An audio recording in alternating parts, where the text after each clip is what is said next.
অন্তর্বর্তী সরকার আগামী নির্বাচনের রোডম্যাপ দিয়েছে, কিন্তু বিএনপি নির্দিষ্ট তারিখ চাইছে বলে মন্তব্য করেছেন প্রধান উপদেষ্টার প্রেস সচিব শফিকুল আলম।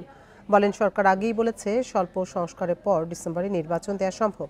বিকেলে রাজধানীর ফরেন সার্ভিস একাডেমিতে প্রধান উপদেষ্টার প্রেস উইংয়ের ব্রিফিংয়ে মন্তব্য করেন তিনি।